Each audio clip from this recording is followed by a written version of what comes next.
What's going on, gamers? This is DBMgamer, and today was Bungie's reveal stream of how to do public events on the Dreadnought. So I wanted to go over that and a few other details, but before I can, I have a few shoutouts to give. Now my shoutouts are one way that I try to show appreciation back to the community of gamers that have got me this far.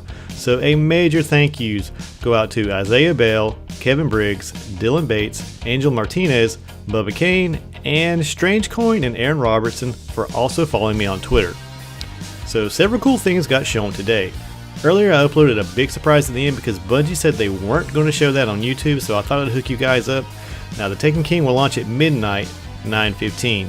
The King's Fall Raid will launch 9:18 at 10 a.m. Pacific Daylight Time. So you have a few days to gear up, get to level 40 if you can, and attempt the raid. So this stream opened up in style with the reveal of the exotic sword, the Raze-Lighter. The controls seem fairly simple. L2 is a block that will be weak against the element that sword uses, and this rule seems to apply to all the new swords coming. This particular sword also has the infused on it to help it boost up quickly. Now something to consider is how much damage the sword does versus its efficiency rating. The more efficient the sword, the more swings you can get till it's empty. Now I would bet this is like a low rate of fire, high damage, low ammo guns versus high rate of fire, low damage but you get a lot of bullets thing. Perks that it has are Tempered Light, which increases your defense when the sword is out, Thrive by the sword, an optional perk which grants you more super energy when you get kills with it. Now the other option available was Scabbard, which increases ammo capacity. Phoenix Uppercut, which was a powerful strike that's just on the R2 button.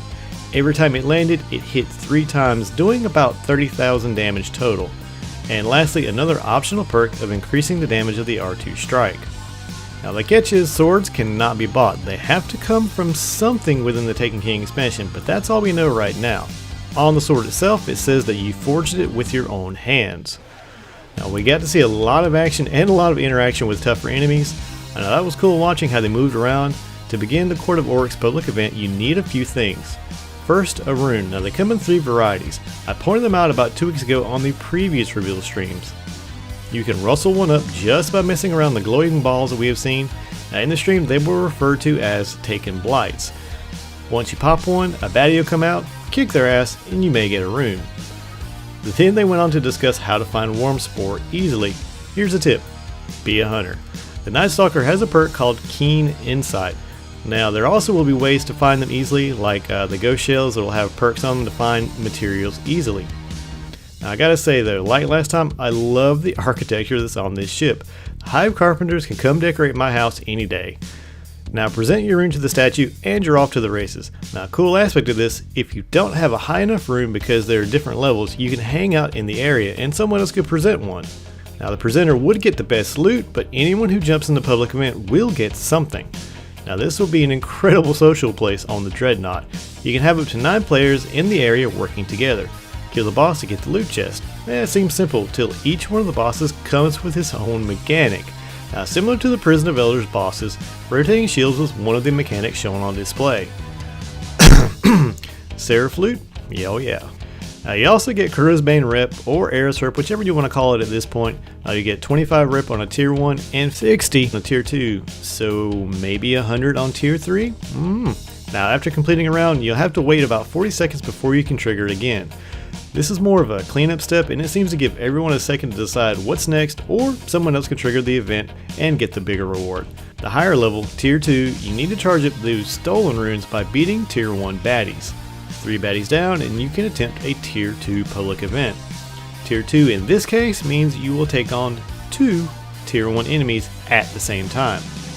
So what about tier 3? Now for that you will need antiquated runes. Now these are the legendary ones and work in the same way. Now to boot, they can even fall during the tier 2 public events. Now I gotta laugh a bit because in this event when players went down, they were defeated by either Taken or the Blood of Oryx. Over a year ago, before Destiny ever launched, I talked about the Blood of Oryx. I feel like I've gotten a bit better at the video thing since then, but now we're all right at the gates of fighting them. Now under the platform you get to see one of the many secrets that is in the Dreadnought. This chest requires a very specific key, the key of gnashing teeth. Man, you gotta love the mysteries. You know, geez guys, I'm starting to feel like I am the only one without a sword. Well, that's a quick breakdown of what they showed, and if you like this type of content, just hit the like button, or leave a comment, or if you want a sword, hit that subscribe button. But as always guys, have a good one.